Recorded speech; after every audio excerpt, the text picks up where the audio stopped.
నమస్కారం వార్తా కిరణం వార్తలకు స్వాగతం నా పేరు సుమలత వార్తల ముందుగా హెడ్లైన్స్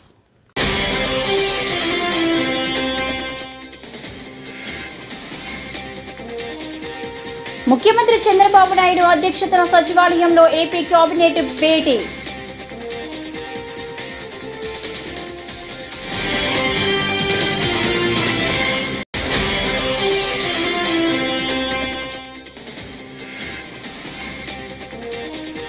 ఆంధ్రప్రదేశ్ అభివృద్ధికి కేంద్రం కట్టుబడి ఉందని కేంద్ర మంత్రి రామ్మోహన్ నాయుడు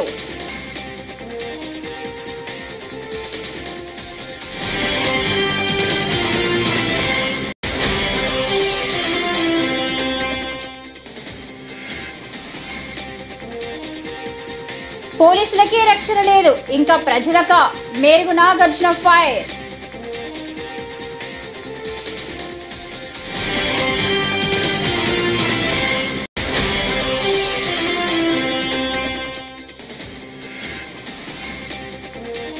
చట్టాలను ఉల్లంఘించి ప్రజలను ఇబ్బందులకు గురి చేసిన వారందరి పేర్లు రెడ్ బుక్ లో ఉన్నాయని మంత్రి నారా లోకేష్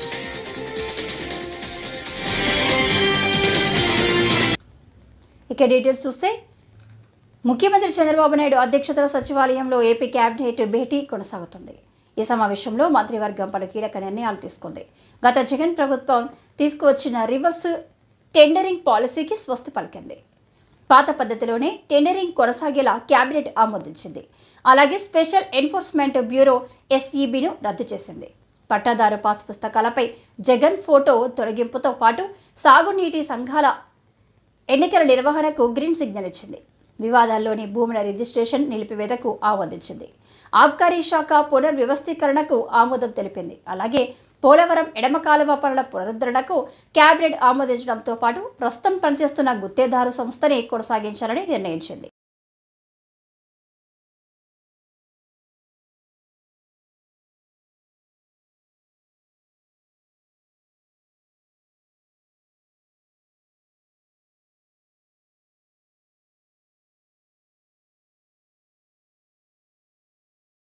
ఫేజ్ 1 ని క్లియర్ చేశారు. ఫేజ్ 1 కి 30,436.95 కోట్లు కాస్ట్ అది ప్రాజెక్ట్. అంత మునుపు ఇది నేషనల్ ప్రాజెక్టుగా అనౌన్స్ చేసే నాటికి 4,730 కోట్ల 71 లక్షల్ని ఇన్వెస్ట్ చేశాం. 4,730 కోట్లు ఇన్వెస్ట్ చేశాం.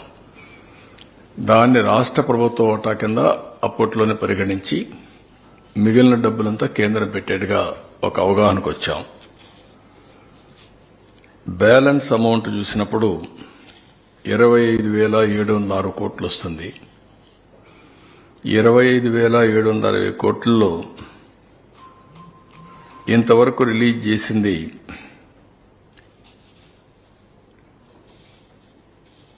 15,146 కోట్లు. ఆ బ్యాలెన్స్ లో మొత్తం రిలీజ్ చేసిన తీసేసినాక 15,146 కోట్లు ఇవ్వాలి. ల్యాండ్ అక్విజిషన్ కి అండ్ ఆర్ ఇవన్నిటికీ 1,597 కోట్లు ఖర్చు పెట్టాం. ఇవన్నీ పోతే ఈరోజు నెట్ 12,157 కోట్లు ఇవ్వడానికి కేబినెట్ ఇన్ ప్రిన్సిపల్ యాక్సెప్ట్ చేసింది.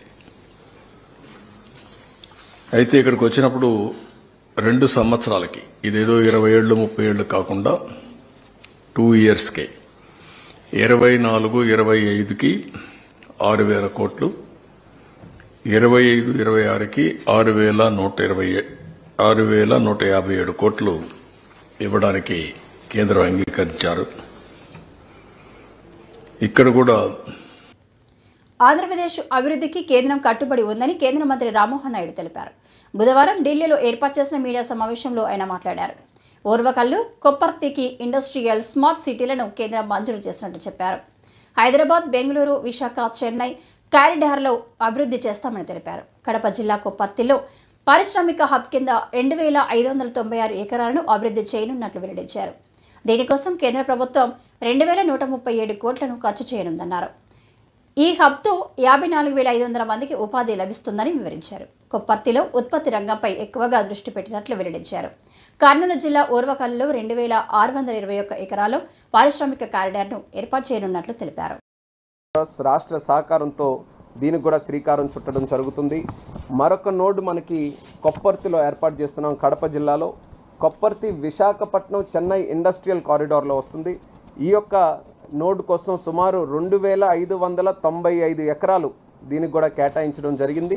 మరి ఈ యొక్క కార్యక్రమం ద్వారా ఇక్కడ NICDIT ద్వారా సుమారు 2,137 కోట్ల రూపాయలు ఈ యొక్క కొప్పర్తి నోడ్లో ప్రభుత్వం ఖర్చు పెట్టి అక్కడ ఇన్ఫ్రాస్ట్రక్చర్ అంతా కూడా చేయడం జరుగుతుంది.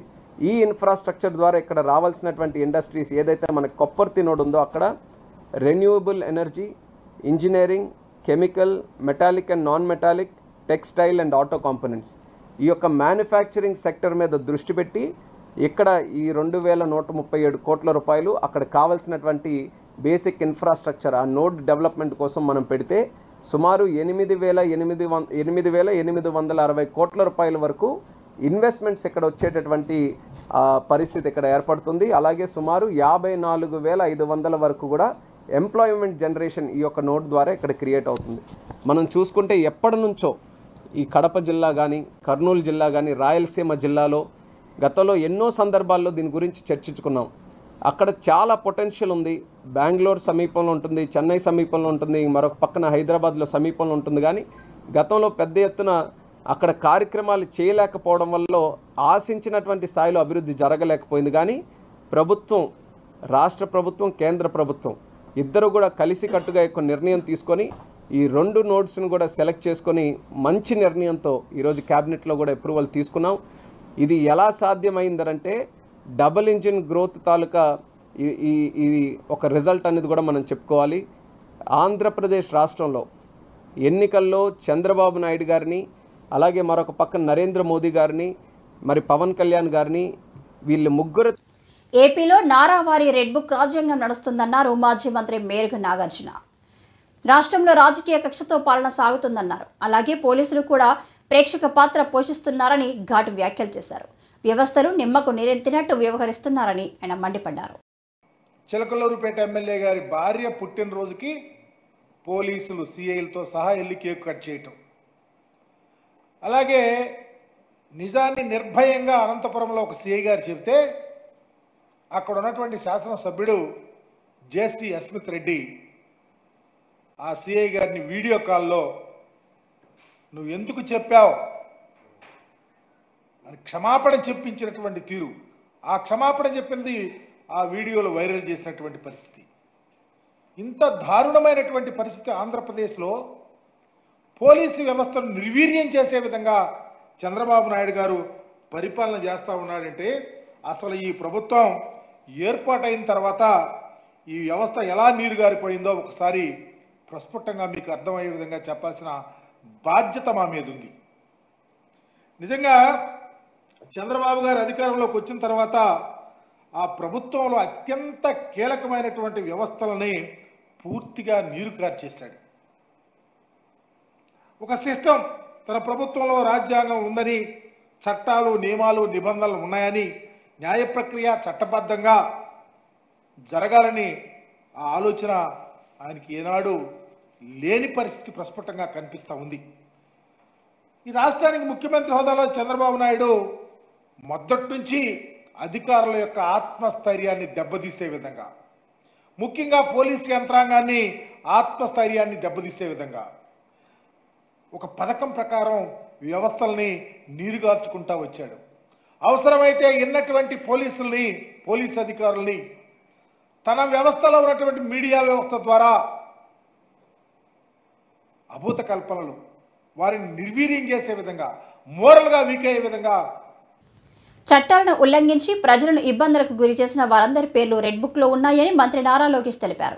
మంగళగిరిలో ఓ దాత నిర్మించిన నరసింహస్వామి ఆలయ ముఖద్వారాన్ని ఆయన ప్రారంభించారు. భక్తులకు స్వయంగా ప్రసాదం పంపిణీ చేశారు. అనంతరం మంత్రి మాట్లాడుతూ చట్టానికి వ్యతిరేకంగా పనిచేసిన వారిపై తప్పనిసరిగా చర్యలుంటాయని హెచ్చరించారు.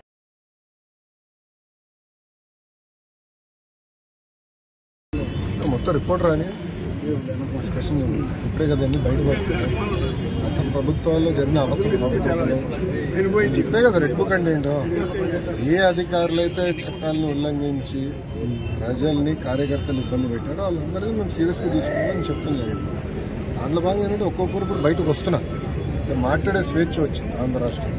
మీడియా మిత్రులు కూడా స్వేచ్ఛ వచ్చింది, ప్రజాప్రతినిధులు స్వేచ్ఛ వచ్చింది, పులివెందుల ఎమ్మెల్యే కూడా స్వేచ్ఛ ఉంది. రోజు వెళ్ళి అవుతున్నారు ఆయన పులివెందుల ఎమ్మెల్యేనే కదా, ఆయన కూడా స్వేచ్ఛ ఉంది కదా. ఆయన ఎక్కడ తిరగచ్చు ఆయన తిరగచ్చు. ఆయన ఇప్పుడు ఆయన గేట్ కి తాడులు కట్టేది ఇవన్నీ లేదు కదా, ఆయన కూడా తిరిగే స్వేచ్ఛ వచ్చింది. అట్లా ఎంతంటే వెళ్ళండి. ఎవరు అంటే ఎవరైతే చట్టాలు ఉల్లంఘించారో పేర్లు ఉంటాయి. సో చట్టాలను వాళ్ళు ఉల్లంఘించాలని భావిస్తే వాళ్ళ పేరు ఉన్నట్టు. సింపుల్ వాళ్ళు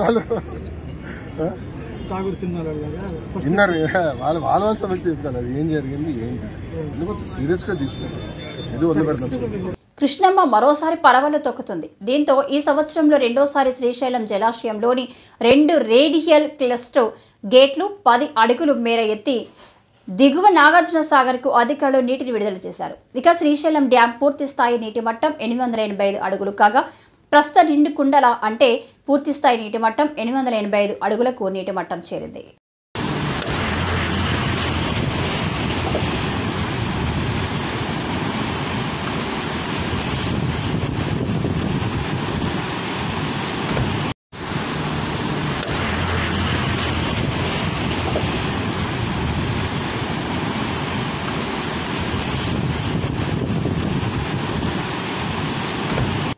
సర్వేపల్లి ఎమ్మెల్యే సోమిరెడ్డి చంద్రమోహన్ రెడ్డి అవినీతి అక్రమాలపై సీఎం చంద్రబాబు విచారణ జరిపించాలని మాజీ మంత్రి కాకాని గోవర్ధన్ రెడ్డి డిమాండ్ చేశారు.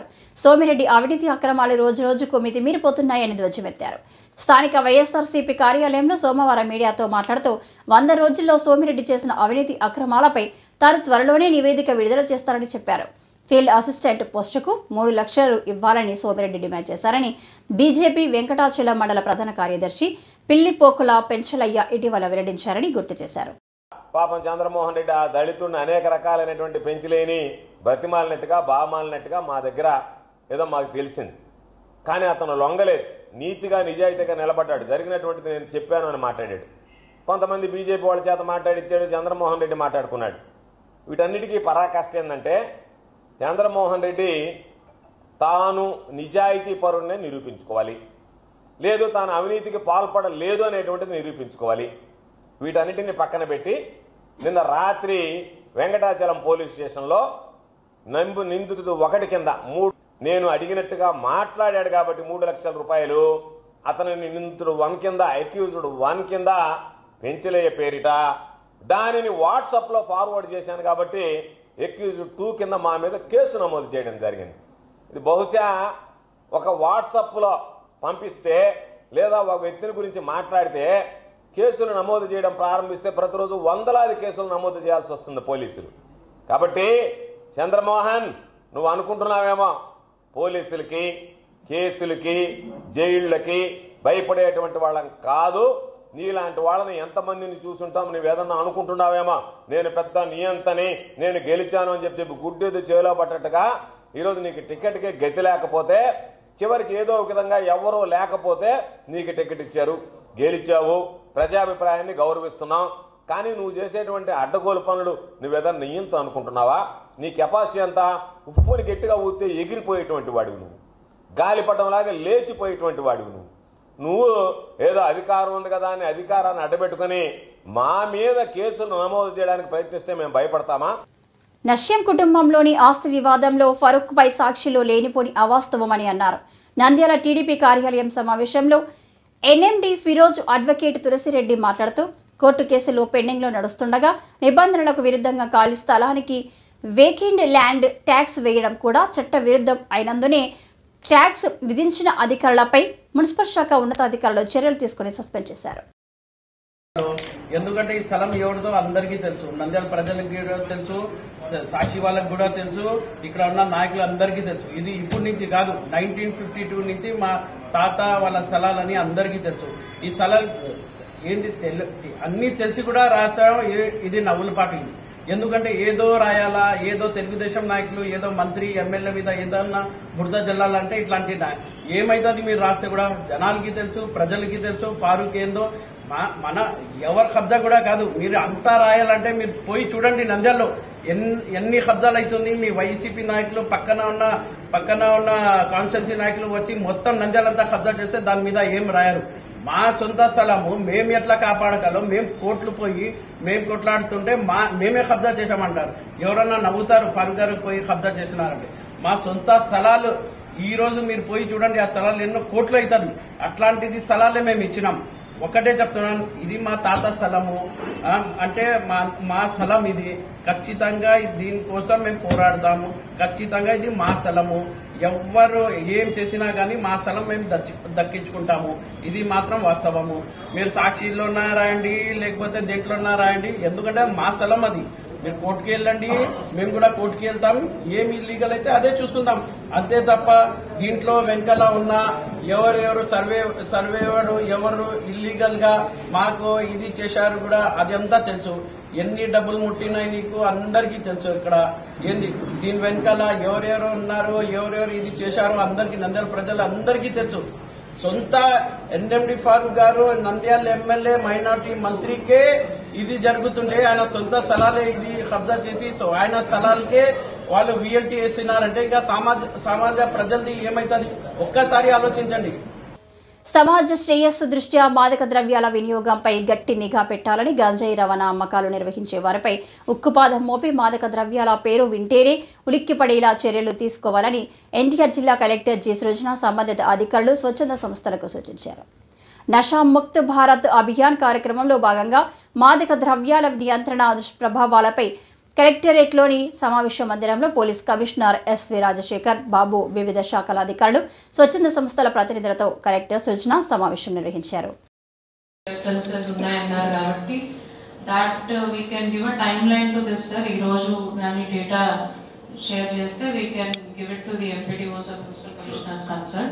ఒక నెక్స్ట్ 10 days లో ఇవన్నీ కూడా అప్ అవ్వాలని చెప్పి we can monitor after 10 days. Specific evidence లో రాసి 10 days తర్వాత కంప్లైంట్స్ తీసుకోవాలి. Like wise bush clearances also sir, ఇది కూడా మున్సిపాలిటీ పరిధిలోకి ఎలా వస్తుంది, మున్సిపాలిటీ అండ్ పంచాయత్ పరిధిలో. So with bush clearances and lighting sir will give next 10 days time. So today 27th, maybe by first week off September ఇవి రెండు కూడా కంప్లీట్ చేసేటట్టు. I will only request the guidance on identifying that place from the police. దగ్గర నుంచి చేస్తే మా వాళ్ళు మళ్ళీ పొరపాటు ఇంకో దగ్గర చేస్తే ఉపయోగం లేదు. So lighting and bush clearances we can very well complete within next 1 week to 10 days. So that instruction will go in writing from me today only. తర్వాత సీసీ కెమెరా నెట్వర్క్ సార్, ఇవి కూడా ఈ 136 పాయింట్స్ ఎలాగో మనం వెళ్తాం కాబట్టి అక్కడ దగ్గరలో ఉండే నెట్వర్క్ ఏమిటి, దానికి కనెక్షన్ చేయాలంటే at least estimation for it that also will provide sir. Financials we can work out depending on how much we get. ఒకసారి వచ్చిన తర్వాత ఇక్కడ నుంచి ఎంత అవుతుంది, మన పరిధిలోనే ఉంటే మనమే చేసేయటం లాంటివి. So that estimation we will take 1 week's time. So hot spots కి సంబంధించి I don't see why there should be any delay from anybody here. So lighting గానీ బుష్ క్లియరెన్స్ గానీ 10 days, estimation in a week, then we will discuss and see ఎక్కడ resources ఎంత ఉంది అని we'll do that also. Sir awareness campaigns కి సంబంధించి like anti ragging clubs ఇప్పుడు ఎట్లా మనం ప్రతి కాలేజ్ లో పెట్టాము, సేమ్ లైన్స్ లో anti narcotic clubs will do awareness. Only point here is not limited to colleges sir. What I have seen is many schools, high schools are also becoming vulnerable. And I have seen కొంతమంది మహిళా పోలీసులే issues race చేస్తున్నారు. స్కూళ్ల బయట తిరువండారాలు అమ్మే బడ్డీ కొట్లలో కూడా కొన్ని దగ్గరలో available. I not seen here but I seen in Kurnool sir. కర్నూలులో చూసినప్పుడు కొన్ని రిమోట్ ఏరియాస్ లో స్కూల్ బయట పెట్టి బడ్డీ కొట్లలో ఏవో చిన్న చిన్న తిరువండారాలు అమ్ముతారు, దాంట్లో కూడా గంజాయి అమ్ముతున్నారని మహిళా పోలీసులే ఒకసారి ఇష్యూస్ రేస్ చేశారు. సో ఆల్ స్కూల్స్ గానీ ఆల్ కాలేజెస్ గానీ specially municipalities and MPDOs please do verification of all ఈ బంకులు, ఈ చిన్న చిన్న రీటైల్. ఈ వార్తలు ఇంతటితో సమాప్తం. నమస్కారం.